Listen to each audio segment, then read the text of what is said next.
가을비가 내리는 아침입니다. 지금 고향 창릉동 일대에는 약한 빗발입니다만 비가 내리고 있습니다. 현재 기온이 15도입니다. 올해 여름 태풍이 없었던 대신에 가을철 비가 계속되고 있는데요. 수도권은 최근 한 달 동안 강수량이 1973년 관측 이래 가장 많이 측정됐습니다. 다행히 강릉은 완전히 해갈됐습니다. 오봉저수지 저수율 15% 밑으로까지 내려갔는데 어제는 91%였습니다. 이번 일주일 내내 비 소식이 있습니다. 많이 더웠던 여름에 좀 나눠서 내리지 않는 생각이 드는데요. 자, 어쨌든 축축하지만 이제 이렇게 여름을 보내고 또 겨울을 맞이할 상황이 된 것 같습니다. 자, 오늘 아침 신문 주요 기사부터 살펴보겠습니다. 중앙일보 기사입니다.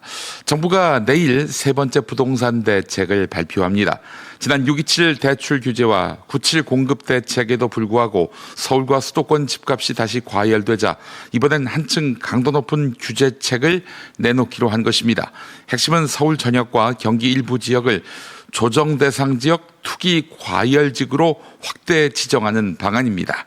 이 경우 주택 담보 대출 비율 LTV라고 하지요. 이것은 40%로 총부채 상환 비율 DTI라고 하는데 이건 40%로 강화되고 1주택자 추가 취득세 중과 등 규제가 대폭 늘어납니다. 또 토지거래 허가구역 지정도 서울 경기 주요 지역으로 확대돼 갭 투자나 전세기고 매입 사실상 불가능해집니다.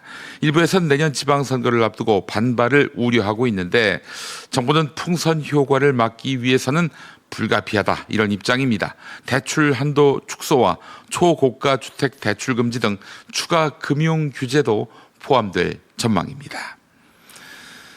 다음 소식입니다. 국민의 세금으로 해외 연수를 다녀온 다음 의무 복무 기간을 지키지 않은 검사가 지난 10여 년간 30명이 넘는 것으로 드러났습니다.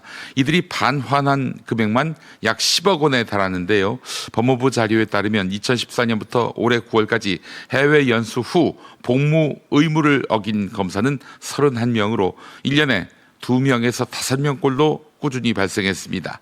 검사의 해외 연수는 국제범죄 대응과 사법 교류 강화를 위한 제도인데 복귀 후 최소 2배 기간을 의무 근무해야 함에도 중도 퇴직이 반복되고 있다는 것이죠. 더불어민주당 서영교 의원은 국민혈세로 외유성 연수를 다녀오고도 책임을 짓지 않는다면 이는 제도를 무력화하는 것이며 혈세 낭비라고 지적했는데 향후 공소청 체제에서는 이런 문제가 재발하지 않도록 제도적 장치가 필요하다 이렇게 지적했습니다. 노컷뉴스 보도였습니다.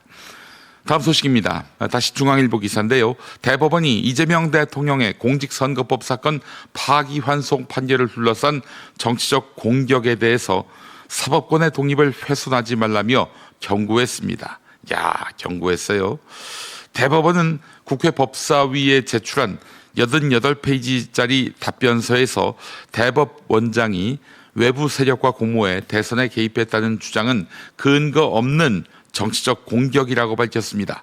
사건이 전원합의체로 회부된 것은 국민적 관심이 큰 중대한 사건이기 때문이라며 과거 국정농단 사건 등도 소부 심리를 생략했다고 설명했습니다.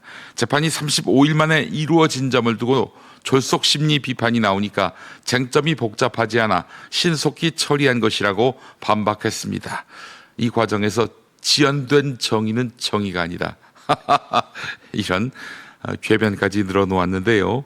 또한 법관의 통화 내역이나 개인정보 공개 요구는 사법 독립을 위협한다라면서 제출을 거부했습니다. 조희대 대법원장은 국민의 신뢰를 회복하고 헌법적 임무 완수에 최선을 다하겠다 이렇게 밝혔는데요. 자, 이대로 가만둔다면 민주당 정말 무책임한 것이죠. 그냥 두고 넘어갈 일이 아닙니다. 다음 소식입니다. 최근 캄보디아에서 한국인을 상대로 한 납치, 감금 등의 범죄 피해가 잇따르면서 국민 불안이 커지고 있습니다. 경향신문의 관련 기사를 보고 있는데요. 가족과의 연락이 끊겼다는 신고가 전국에서 속출하고 있습니다. 경기 남부경찰청에 따르면 최근까지 4건의 신고가 접수됐고 경상북도에서만 올해 7건의 실종 의심 신고가 들어왔습니다. 이 중 일부는 실제 수사로 전환돼 조사 중에 있는데요. 제주에서는 감금, 협박 피해를 당하다 탈출해 귀국한 사례가 있었고 전라북도와 인천 등지에서도 연락 두절 신고가 잇따르고 있습니다.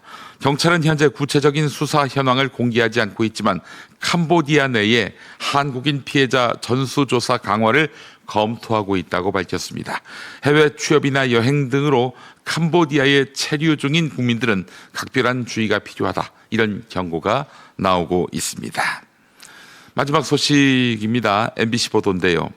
윤석열이 대통령실을 용산으로 옮기면서 함께 이전한 대통령 경호처가 세금 40억 원을 허공에 날릴 위기에 처했습니다. 경호처는 용산 미군 기지 내의 관사 6개 동을 리모델링해서 경호시설로 쓰려고 했지만 공사가 거의 끝난 지난 1월 주한미군이 출입을 무기한 중지한다라며 공사를 멈추게 한 것입니다.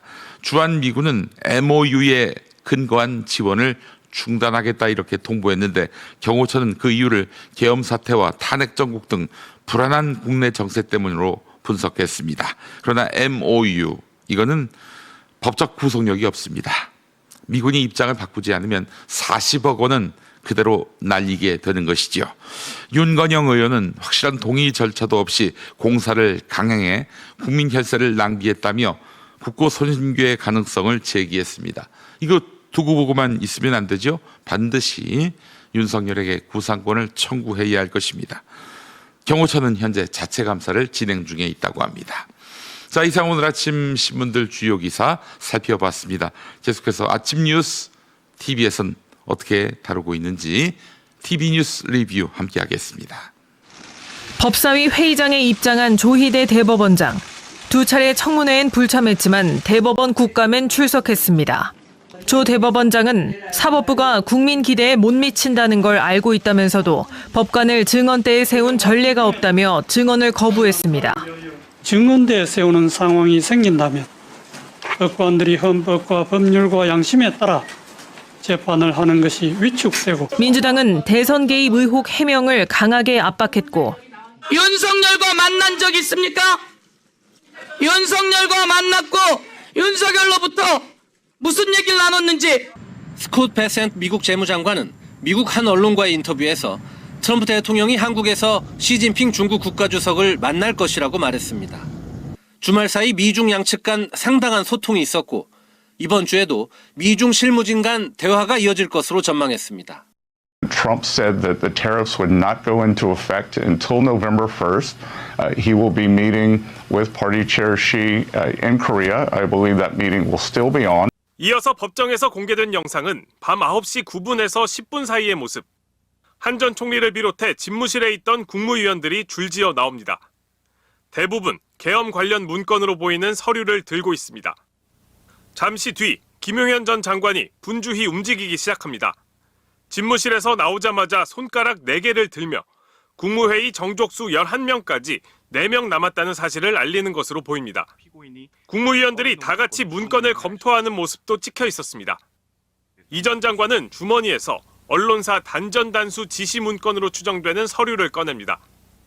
당초 윤석열 전 대통령이 계엄을 선포하려고 했던 시각은 밤 10시. 이 시간을 넘긴 10시 5분에 윤 전 대통령의 모습도 포착됐습니다.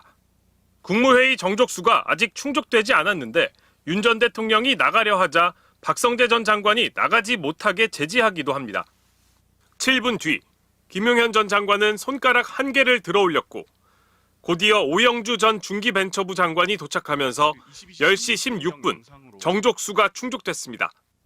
김용현 전 장관은 강희구 전 부속실장을 불러 계엄 문건을 국무위원들에게 건넵니다. 그런데 문건이 다 배포되기도 전인 10시 18분 윤 전 대통령은 계엄을 선포하기 위해 대접견실을 떠납니다. 이스라엘 인질들을 태운 차량이 줄지어 가자 지구를 출발합니다. 이스라엘 영토에 들어서자 도로 양옆은 국기와 노란 깃발을 든 인파로 가득합니다.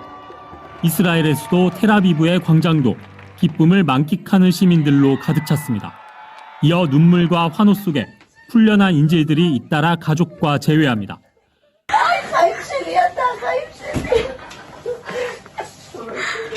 חיים שלי, חיים שלי, חיים שלי, אתה אלוף גיבור, כפרה לך אני. 737일 만에 귀환.